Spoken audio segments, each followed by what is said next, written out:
Hello everyone. तो बच्चों, आज के लेक्चर में डिस्कस करेंगे कुछ गेट की प्रॉब्लम्स। ठीक है, जो एग्ज़ाम पॉइंट ऑफ व्यू से काफ़ी ज़्यादा इंपॉर्टेंट है। तो पहला जो क्वेश्चन लिखा है मैंने वो ये लिखा है कि derivative feedback is employ in the control system shown in the figure. ठीक है, where the damping ratio is the 0.5। Damping ratio जो दिया हुआ है वो आपको 0.5 दिया हुआ है। तो आपको के डी की वैल्यू निकालना है। के डी क्या होता है? के डी क्या होता है? डिफरेंशियल कंट्रोलर का गेन। ठीक है, डिफरेंशियल कंट्रोलर का गेन। ठीक है, तो ये transfer function, overall transfer function आपको दिया हुआ है। ठीक है, इसमें ये क्या होगा, ये इनपुट होता है, ये सभी को पता है। ठीक है, and it is a output C of S and this feedback path is connected to the first summing point. तो आपको क्या करना है कि सबसे पहले आपको ये जो दिख रहा है, ठीक है, प्लांट का ट्रांसफ़र फंक्शन एंड कंट्रोलर का ट्रांसफ़र फंक्शन, ठीक है, इसको सॉल्व करना है। तो इसको अगर मैं मान लो जी सी ऑफ एस अगर मान लेता हूँ, ठीक है, तो जी सी ऑफ एस इक्वल टू क्या हो जाएगा? ठीक है, क्या हो जाएगा? G S upon 1 plus G S H S. ठीक है, तो G S upon 1 plus G S into H S, ये हो जाएगा। ठीक है, जब आप इसको सॉल्व करोगे तो ये आ जाएगा 1 upon 4s square plus S 1 plus K D, ये आ गया। ठीक है, इसके बाद क्या किया कि एक फाइनल डायग्राम बन गया आपका। क्या बन गया? ये समिंग पॉइंट हो गया, प्लस माइनस इस वाले ब्लॉक में जो गेन दिया हुआ है वो 100 दिया है। ठीक है, देन इसके बाद में जब आपने इसको सॉल्व किया तो इसकी वैल्यू कितनी आ गई? ये आ गई। ठीक है, तो 1 upon 4s square plus S 1 plus K D. ठीक है, इससे कनेक्टेड कर दो, ये फीडबैक पाथ हो गया, ये फीडबैक पाथ। देन उसके बाद में क्या करना है, अगेन आपको सॉल्व करना है इस ब्लॉक डायग्राम को। ठीक है, तो आप क्या करोगे, G of S equal to ये हो जाएगा 100 4s square plus S 1 plus K D divide by 1 plus G S H S. तो एच एस तो आपके पास है नहीं, यूनिटी फीडबैक हो गया, तो अगेन में जी एस, तो 4s square plus S 1 plus K D equal to, ठीक है, इक्वल टू क्या आ गया? आपने जब इसको सॉल्व किया तो ये आ गया 100 divide by 4s square plus S 1 plus K D plus 100। ठीक है, इतना आ गया। सिंपल है। सबसे पहले आपको जो कंट्रोलर का जो ट्रांसफ़र फंक्शन दिया हुआ है एंड जो फीडबैक पाथ दिया हुआ है सेकंड नंबर का, ठीक है, सेकंड समिंग पॉइंट के बाद का, उसको सॉल्व करना है। देन उसके बाद में उसका कुछ ट्रांसफ़र फंक्शन आएगा, देन एक कंबाइंड ट्रांसफ़र फंक्शन आपके पास बन जाएगा। देन उसको सॉल्व करने के बाद में आपको second order transfer function calculate करना है। तो सेकेंड ऑर्डर ट्रांसफ़र फंक्शन कैसे आ जाएगा? ये क्या आ गया आपके पास? ये आ गया 100 डिवाइड में 4s square plus S 1 plus K D plus 100। ठीक है, इसको आपने सॉल्व किया, 4 कॉमन निकाला तो ये कितना हो गया? 25 S square plus S 1 plus K D divide में 4 प्लस 25। ठीक है, ये आ गया। अब क्या करना है, देखो नीचे वाला जो डिनोमिनेटर का जो ट्रांसफ़र फंक्शन है वो स्टैंडर्ड सेकेंड ऑर्डर में कन्वर्ट हो चुका है। ठीक है, सेकेंड ऑर्डर में कन्वर्ट हो चुका है, सेकेंड ऑर्डर। तो आपको स्टैंडर्ड ट्रांसफ़र फंक्शन पता है, standard transfer function of second order, ये सभी को पता है। ठीक है, क्या होता है? S square plus 2 zeta omega N S plus omega N square is equal to 0। ठीक है, तो आप क्या करोगे, कंपेयर करोगे, ये हो गया इक्वेशन 2, ठीक है, एंड ये हो गया इक्वेशन 1। तो इक्वेशन 1 एंड 2 को कंपेयर करवाने के बाद में आपको क्या मिला? Omega N equal to 5 radian per second मिला। देखो मिला कि नहीं मिला? ये ओमेगा एन स्क्वायर है, एंड यहाँ पे इसका कोफिशिएंट कितना है 25, तो omega N square equal to 5 radian per second. And second one is 2 zeta omega N equal to कितना हो गया 1 प्लस के डी बाय 4। ठीक है, अब यहाँ पे आप ओमेगा एन की वैल्यू रखोगे and since zeta equal to कितना दिया हुआ है क्वेश्चन में 0.5।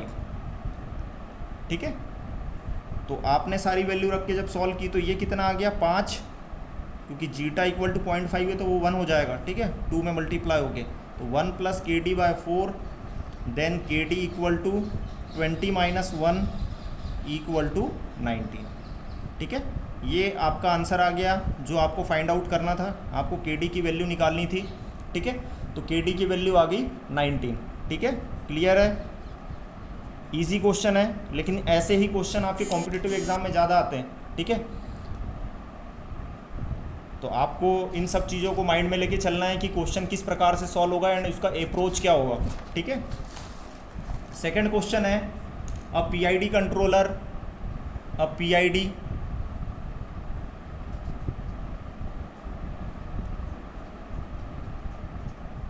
a PID controller has transfer function 2 plus 0.4 by s। ठीक है, with a unit time express in the minute। ठीक है, unit of time is express in the minutes. ठीक है, जो टाइम की यूनिट है वो मिनट्स में एक्सप्रेस हो रही है।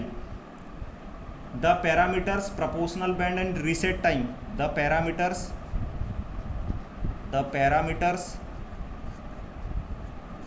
proportional band को लिखते हैं PB and reset time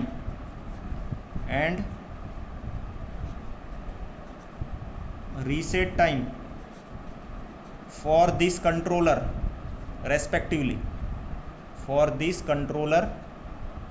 respectively, ठीक है, ये निकालना है आपको। तो देखो सबसे पहले इस क्वेश्चन को कैसे होगा सॉल्व, ये टीएस दिया हुआ है ट्रांसफर फंक्शन पीआईडी कंट्रोलर का, कितना दिया है 2 प्लस 0.4 बाय एस, ये दिया है। ठीक है, अब देखो ये स्टैंडर्ड ट्रांसफर फंक्शन में तो दिख नहीं रहा है, तो सबसे पहले आपने को क्या करना है, स्टैंडर्ड ट्रांसफर फंक्शन में इसको कन्वर्ट करना है। तो 2 आपने कॉमन निकाला तो अंदर क्या बच गया 1 plus 0.2 by S. This is a standard transfer function. ठीक है, जिसका गेन कितना है, gain is a 2, gain equal to 2। ठीक है, अब क्या करना है, देखो प्रोपोर्शनल बैंड क्या होता है, प्रोपोर्शनल बैंड इक्वल टू होता है 100 बाय गेन। ठीक है, फॉर्मूला है, इंपॉर्टेंट फार्मूला, आपको ध्यान में रखना है, बहुत जगह इसका एप्लीकेशन है, बहुत जगह काम आएगा। ठीक है, तो 100 डिवाइड बाय गेन कितना है आपके पास 2, तो ये कितना आ गया वैल्यू 50। ठीक है, मतलब प्रोपोर्शनल बैंड आ गया 50। ठीक है, since it is in percentage, तो percentage P B equal to 50%। ठीक है, एंड सेकेंड आपको क्या निकालना है, रीसेट टाइम।